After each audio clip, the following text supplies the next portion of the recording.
Welcome in to today's Daily Sports Take. As you can see, hair is getting long, TVs are just playing in nature, and quarantine is really taking its toll on everybody, but we're staying positive, we're staying blessed, we're doing our part, staying inside, and that's really all that matters. So I hope everybody out there is having a great day. Welcome in once again to today's Daily Sports Take. If you missed any of my other previous sports takes, be sure to subscribe to my channel and check out all of my previous videos. So yesterday, the NFL released its schedule for the 2020 season, and while it's tentative, we have so much to talk about. So today, I just want to talk about the 3 games in week number 1 that I'm most excited to watch.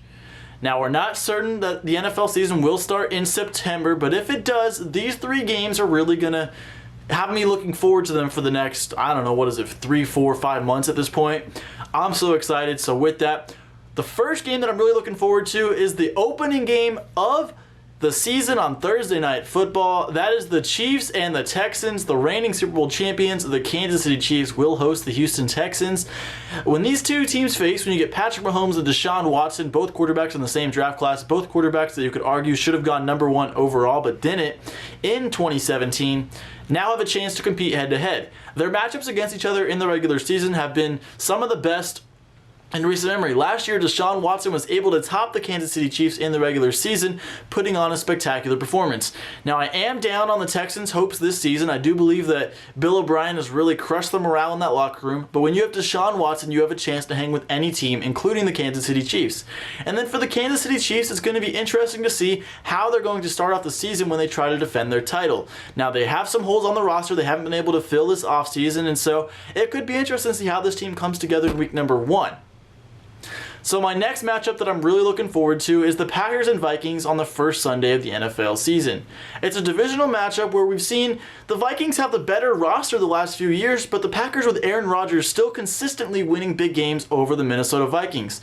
So a divisional matchup in week number 1 is always important because your teams aren't at your strongest yet, but you have to find a way to win the game so you can get a leg up on the competition as division leads and clinching positions come down towards the end of the season. So I think this will be exciting. The Packers didn't really get that much better this offseason. They're the same team as last year. Remember, they went 13-3. They had the 2 seed in the NFC, but they really felt like a 9-7 team, and the Minnesota Vikings went 10-6, and they really felt like a 13-3 team with the way they played. So I'm looking forward to seeing Kirk Cousins face off against Aaron Rodgers. We finally saw Kirk Cousins get a big win in the playoffs last year, so maybe that'll help snap his streak of underperforming in big time moments. But week number 1, it's a 1 o'clock game. It's a perfect fit for the Minnesota Vikings, and I'm really interested to see if the Vikings are actually that much better than the Green Bay Packers, or if Aaron Rodgers still has enough in his tank to carry his team past Minnesota.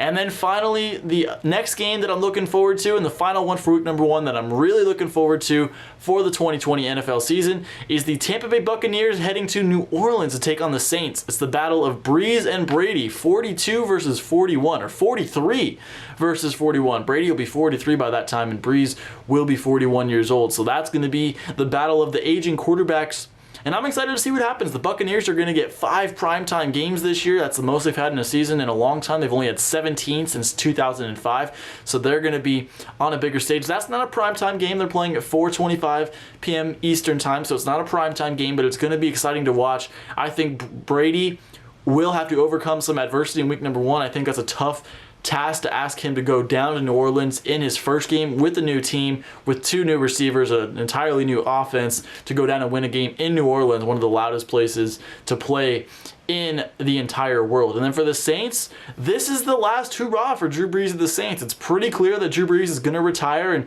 join the NBC booth after the season. So at 41 years old and with a roster that's primed to win a Super Bowl, after 3 heartbreaking losses in the playoffs in a row, it's time for the New Orleans Saints to get off to a hot start and try to go get Drew Brees another title. Remember, this is a battle of 2 top 5 quarterbacks of all time. The only knock on Breeze being a top 5 quarterback is that he only has 1 ring. So if he can go out the way Peyton Manning did and go win that 2nd ring, it would go a long way for Drew Brees' legacy. And I think the Saints would be much better off for it as they look towards the future after that. So Bucs and Saints, I'm really excited for that game. I think that's the game I'm most excited for in week number 1.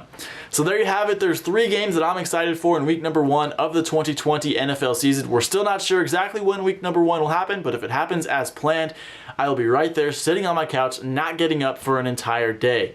So with that, everybody, comment down below which games you're most looking forward to in week number 1 or during the season. I'll talk about the rest of the season tomorrow. So let me know your thoughts down below in the comment section. And then as always, I'd love it if you leave a like on this video and subscribe to the channel. So with that, have a great day, everybody.